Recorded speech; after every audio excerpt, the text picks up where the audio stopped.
The day Elena's grandmother passed away, the world seemed to pause, as if holding its breath for what came next.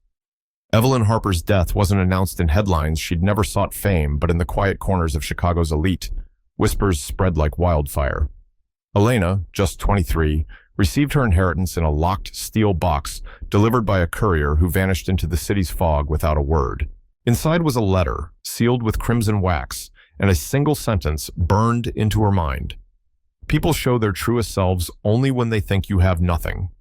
Alongside it were documents unveiling an empire $150 million in covert investments, real estate spanning 3 continents, and controlling stakes in corporations so discreet even their CEOs didn't know Evelyn's name. She'd built this from nothing, a phantom weaving wealth in the shadows, her face unknown to the world that profited from her genius. Elena's parents, however, saw Evelyn as a miserly eccentric, a frustrating figure who'd refused to fund their ostentatious lifestyle. They had no inkling she was one of Chicago's richest women, a secret she'd guarded fiercely, and one Elena now held like a loaded gun. Elena!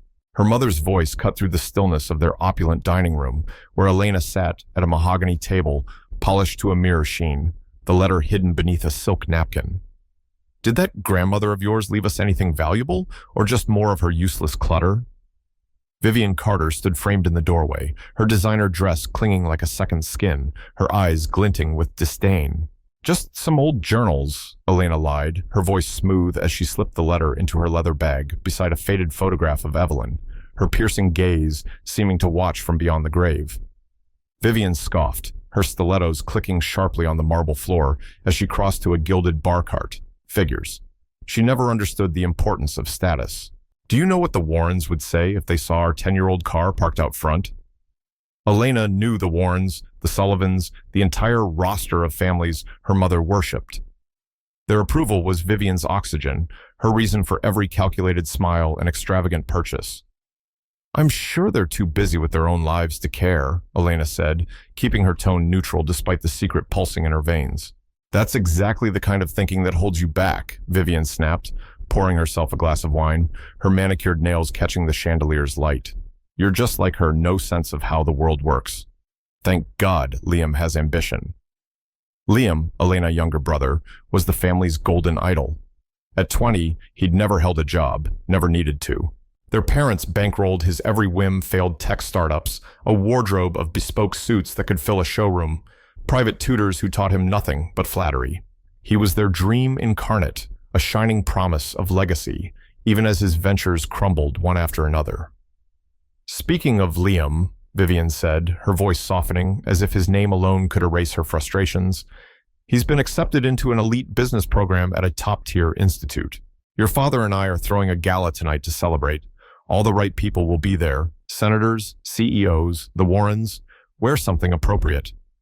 Her eyes swept over Elena's plain sweater and lack of jewelry with a grimace of disapproval.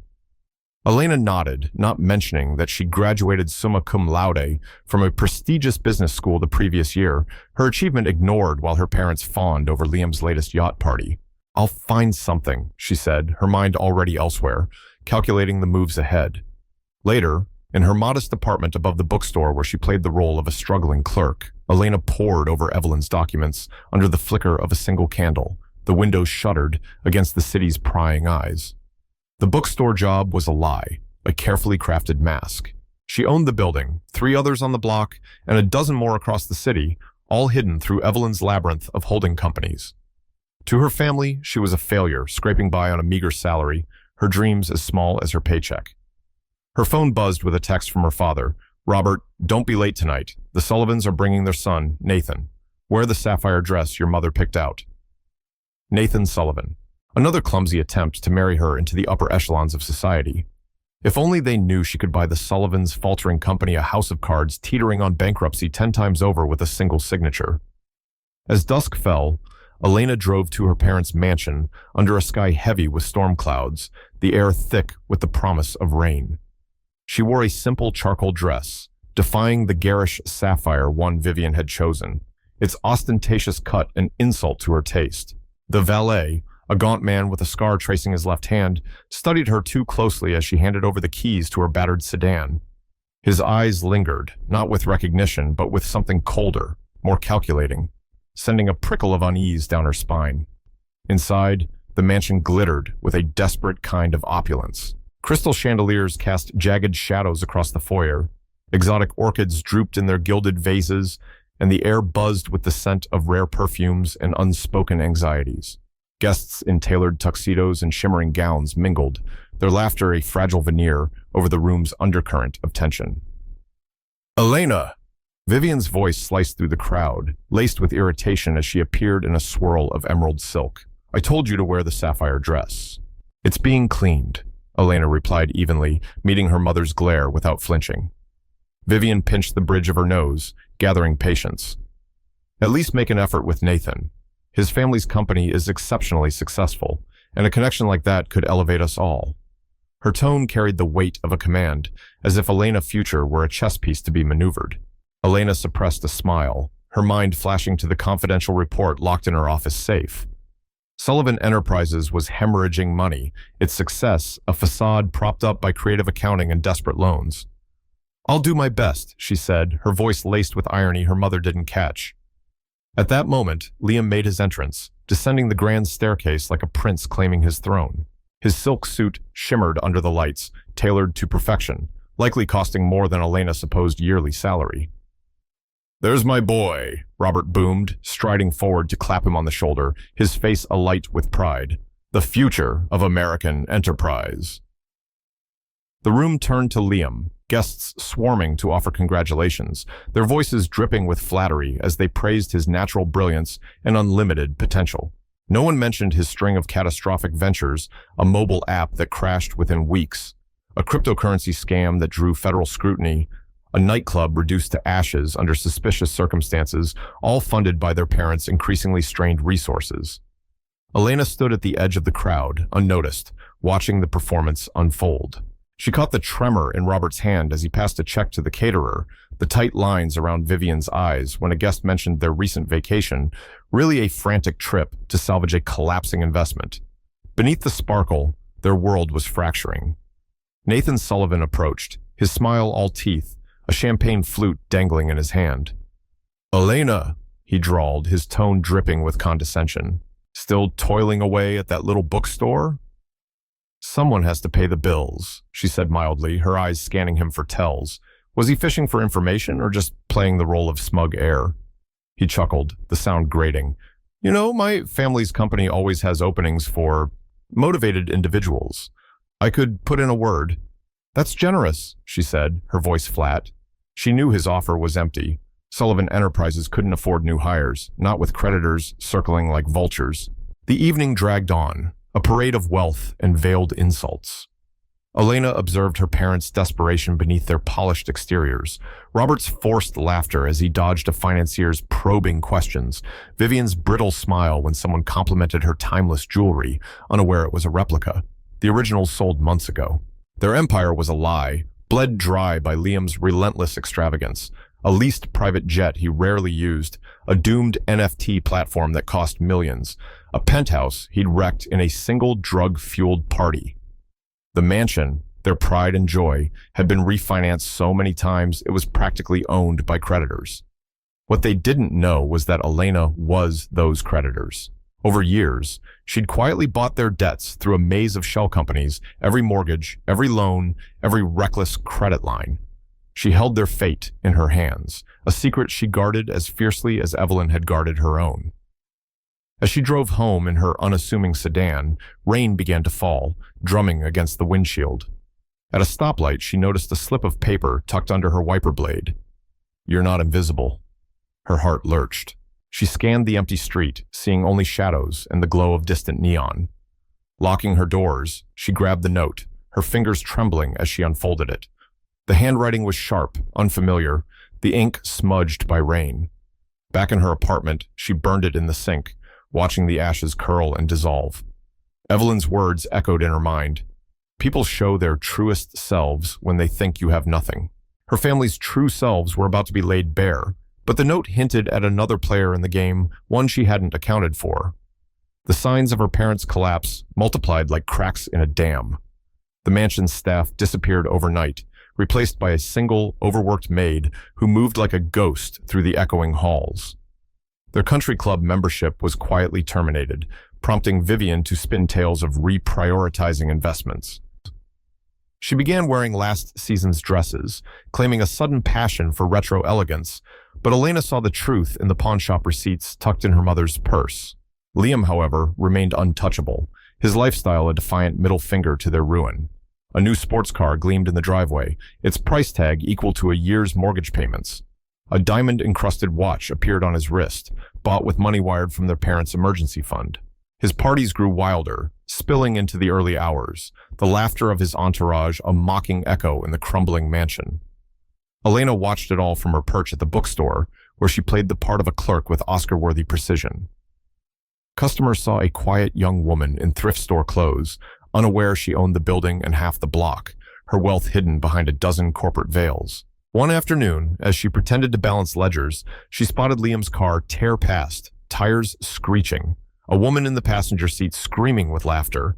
The sight confirmed what she'd suspected. They'd hit rock bottom, and Liam was dragging them deeper. In her real office, a sleek, fortified suite on the 55th floor of Chicago's most exclusive tower, guarded by biometric locks, bulletproof glass, and a private elevator. Elena, as CEO of Harper Ventures, surveyed the city her grandmother had helped build. The view was a reminder of her power, but also her isolation. She trusted few, confiding only in Claire, her assistant, a sharp-eyed woman who'd proven her loyalty over years. "Your brother just made another withdrawal," Claire said, slipping into the office, her voice low with urgency. "A big one." Elena pulled up the encrypted banking records on her secure terminal. The transaction glared back, $350,000 transferred to an offshore account linked to a black market car dealer. Money they didn't have. "How much is left?" she asked, her voice cold as the steel desk beneath her fingers. "Less than $20,000, Claire replied, her brow furrowed. "The mortgage payment is due in 3 days, and there's nothing to cover it." Elena leaned back, her fingers brushing the dagger-shaped letter opener Evelyn had given her, its silver blade etched with a single word: truth. She'd spent years weaving this trap, buying her family's debts through untraceable entities, a mortgage here, a credit line there, a personal loan they'd forgotten signing. She owned their world, from the mansion they flaunted to the lies they lived. "Prepare the foreclosure notices," she said, "and triple security, someone's watching me." Claire's eyes widened. "There was another breach attempt last night, our secondary servers. They didn't get in, but they left a digital fingerprint. Whoever it is, they're good." Elena's pulse quickened. Liam wasn't tech-savvy enough for this, but he had connections, shady investors, hackers for hire, old friends with grudges. Or was it someone else entirely? "Trace it," she ordered. "I want a name."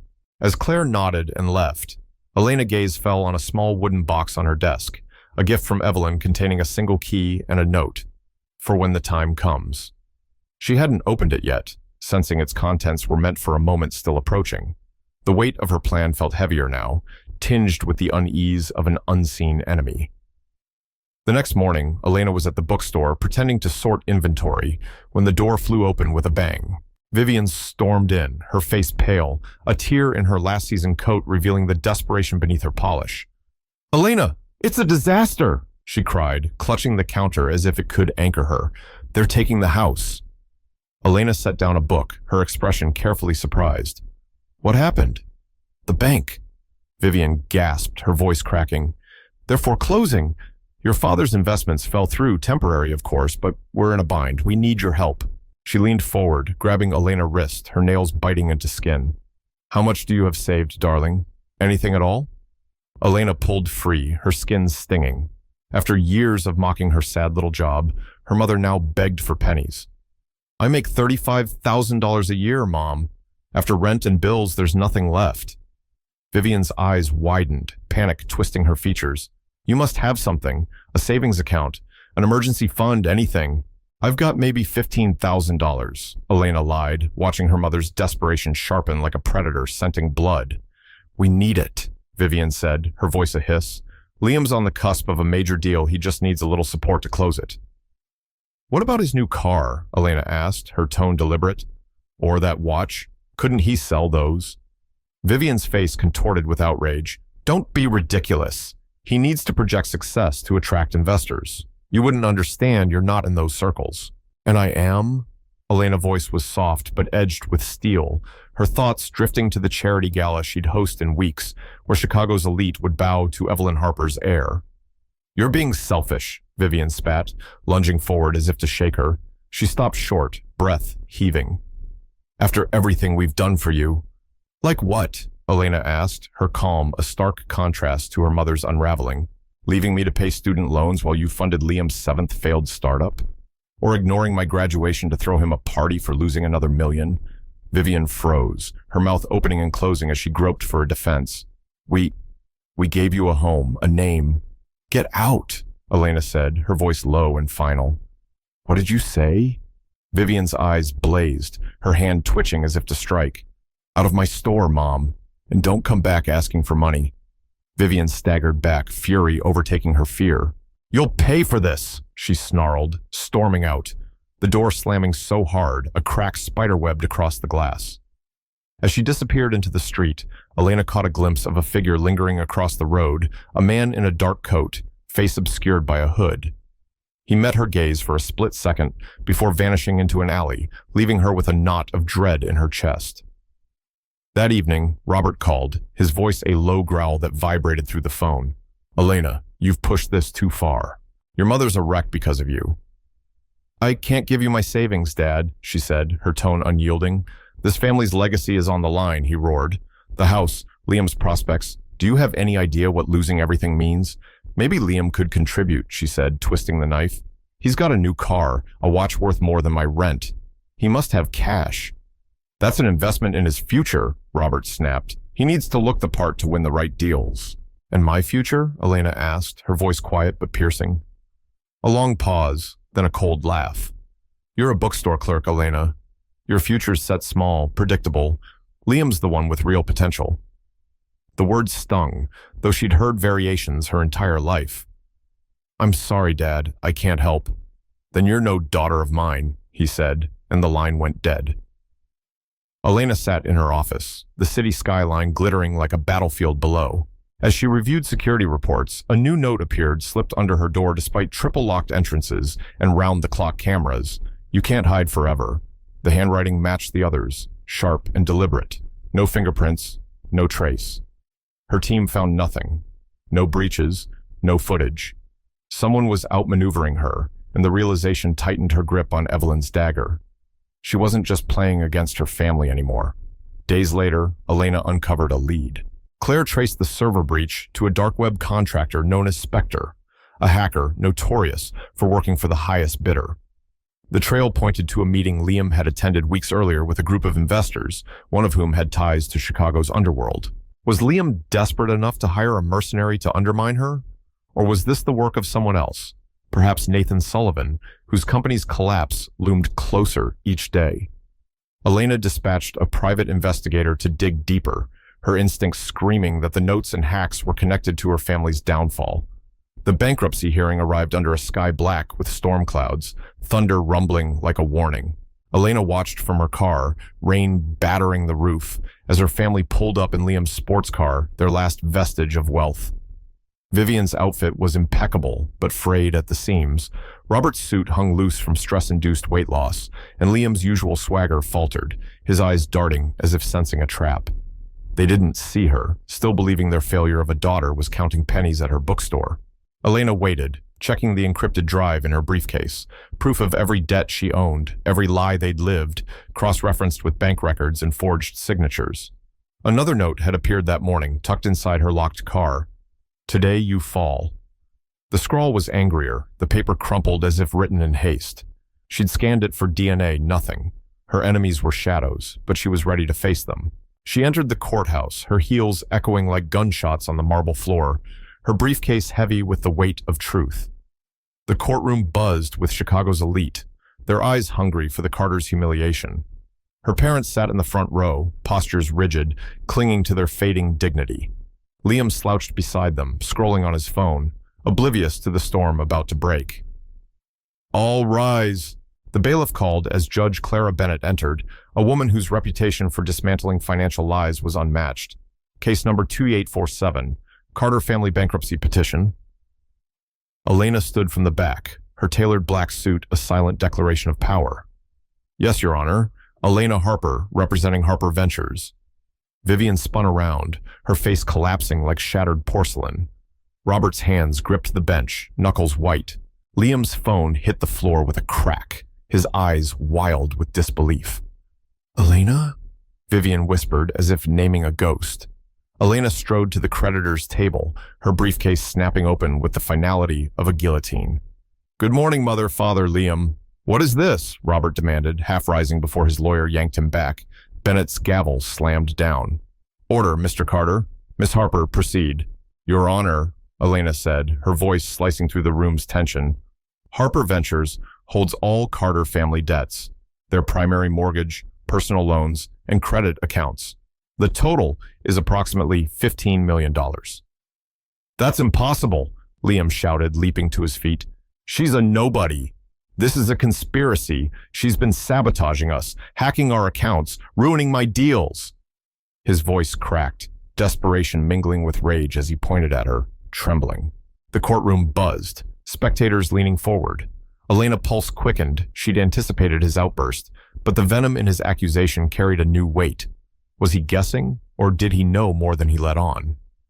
Your Honor, she said, her tone steady, my brother's claims are fiction. I have evidence of every transaction, all legally acquired. Show me, Bennett ordered, her eyes narrowing like a predator's. Elena produced a thick stack of documents, bank transfers, contracts, emails where Liam begged for more money while mocking her pathetic life. She included a ledger of his failures, a crypto exchange that collapsed under SEC scrutiny, a charity scam that defrauded donors, a nightclub fire with whispers of arson. As she handed them over, she caught Liam's stare, not just fury, but calculation, as if he held a secret weapon. A chill ran through her, but she pressed on. I own the bookstore, she said, the building it's in, and most of the block. I'm the CEO of Harper Ventures, formerly Evelyn Harper Enterprises. The room erupted in gasps. Evelyn Harper was a legend, her empire a myth whispered in boardrooms. Silence, Bennett snapped. Continue, Miss Harper. I inherited my grandmother's estate, valued at over $50 million. For years, I watched my parents refinance their home to fund Liam's disasters, a tech startup that tanked, a Ponzi scheme disguised as philanthropy, a real estate venture that ended in lawsuits. She paused, letting the weight of her words settle, noting Liam's clenched jaw. Through my companies, I purchased all their debts, piece by piece. Vivian sobbed openly, her makeup running in black rivers. Robert stared ahead, his face a mask of defeat, finally grasping the scale of their ruin. Liam's hands shook, his glare promising retribution. Then he exploded. You lying traitor, he roared, shoving past the bailiff, lunging across the table, his fingers grazing Elena's throat before guards tackled him to the floor. The courtroom dissolved into chaos, spectators screaming, papers scattering as Liam thrashed, spitting curses. You'll burn for this, he shouted, his voice raw with hatred. Elena stood unmoved, her eyes locked on his, seeing the depth of his loathing, a hatred she'd always sensed, but never faced head-on. Remove him, Bennett commanded, her gavel pounding.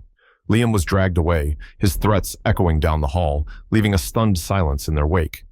Elena steadied her breath, brushing a torn sleeve where his nails had caught. I'm not here to destroy them, she said, pulling out a proposal, her voice cutting through the lingering shock. I offer terms to restructure their debt. First, Liam's accounts are frozen, and he'll take a real job, no more startups. Second, my parents will undergo mandatory financial counseling and adhere to a strict budget. Third, the mansion will be sold and they'll move to a modest home I've already purchased. This is outrageous, Robert bellowed, surging to his feet. You're our daughter, you can't treat us like this. Elena turned to him, her gaze unflinching. Can't I? For years, you treated me like I was invisible. You ridiculed my work, dismissed my achievements, and poured every dime into Liam's failures. When you were desperate, you demanded my $15,000 savings as if it were nothing. We gave you everything, Vivian cried, her voice breaking. No, Elena said, her tone a blade. You gave Liam everything. I built this with grandmother's lessons. She taught me that true character shows when people think you have nothing. Yes, and you've shown yours clear as day. Bennett reviewed the proposal, her expression unreadable. These terms are unusually generous, she said at last. Most creditors would take everything and leave nothing. Do the Carters accept?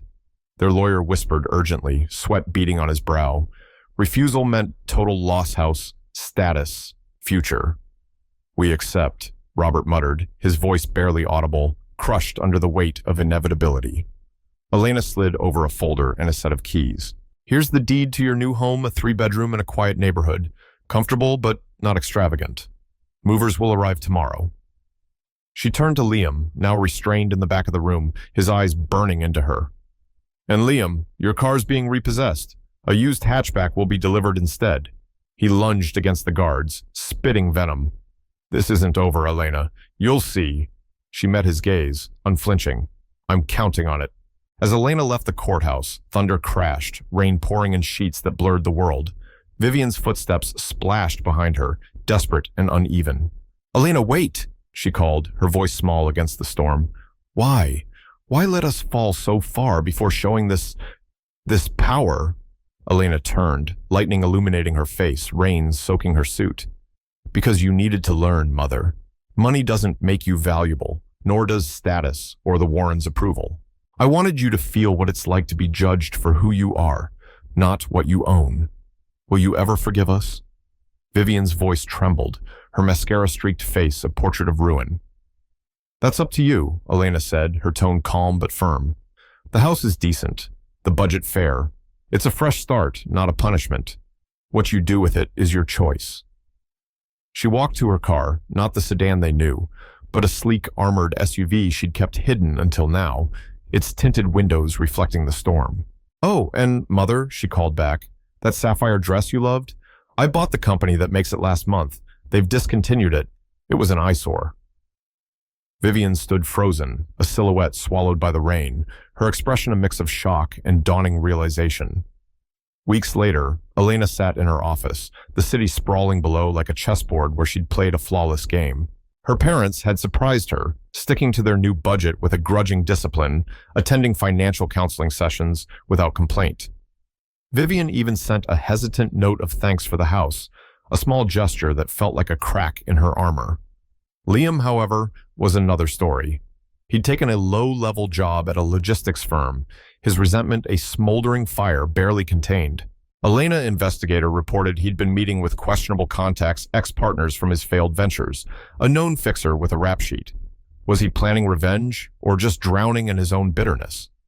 The threatening notes hadn't stopped. The latest arrived that morning, slipped into her locked briefcase despite her office's fortress-like security. You'll pay for everything.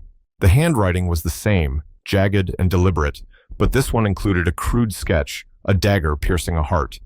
Her team found no traces, no prints, no digital footprint.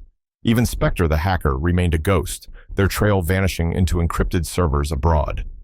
Elena tightened her defenses, installing AI-driven surveillance and hiring a former intelligence operative to shadow Liam's movements. She wasn't afraid, but she was cautious, her instincts honed by Evelyn's teachings. On her desk sat the wooden box from her grandmother, unopened, its key untouched. Beside it was the photograph of her and Evelyn in front of the bookstore, taken years ago when Elena was still a wide-eyed teenager. Evelyn's words from the letter lingered. The greatest power lies not in wealth itself, but in choosing when to reveal it. Elena had revealed hers, but the game wasn't over. Someone, Liam, Nathan, or an unseen player was still out there, waiting for her to falter. One night, as she worked late, her office lights dimmed unexpectedly, the hum of electronics fading. Her security panel flashed red, a breach in the building's perimeter. Heart pounding, she grabbed the dagger and slipped into the hidden safe room behind her bookshelf, a precaution Evelyn had insisted on. Through the one-way glass, she watched as a figure in black moved through her office, silent and precise, searching her desk. They found nothing. Her real files were stored in a vault 3 floors below, but they left another note pinned to her chair. Time's running out. When security stormed in, the intruder was gone, melting into the night. Elena emerged, her mind racing. This wasn't Liam's style, too calculated, too clean. Nathan Sullivan's company had just filed for bankruptcy, ruling him out as a mastermind, though he could be a pawn. Her investigator reported a new lead, a rival CEO, Margaret Voss, whose firm had lost a major contract to Harper Ventures months earlier. Voss had the resources and motive to target Elena, but the notes felt personal, tied to her family's betrayal. Elena doubled her efforts, hacking into Voss's communications and tracking Liam's contacts. She uncovered a burner phone linked to her brother, used to contact a number in Eastern Europe Spectre's rumored base. The pieces were falling together, but not fast enough. She opened Evelyn's box at last, finding a USB drive and a single instruction. Use when they come for you. The drive contained records of her grandmother's enemies' names, deals, secrets, some still active in Chicago's power circles. One name stood out: Victor Kane, a financier with ties to Voss and a grudge against Evelyn from decades past. Was he pulling the strings? Elena didn't wait for answers. She leaked Kane's secrets to the press, watching his empire tremble as regulators closed in. Liam's burner phone went silent. The notes stopped, but she knew better than to relax. Her family had learned their lesson. Vivian sent homemade cookies to the bookstore, a clumsy peace offering. Robert called to discuss budgeting, his voice softer, but Liam's silence was louder than his threats. He was biding his time, and Elena was ready. She kept the dagger close, its word, truth, a reminder of her power. The city glittered below, a battlefield she'd conquered, but not secured. Someone was still out there, watching, waiting. Elena smiled faintly, her empire unyielding, her eyes sharp with anticipation. Let them come. She'd built this world, and she'd defend it to the end.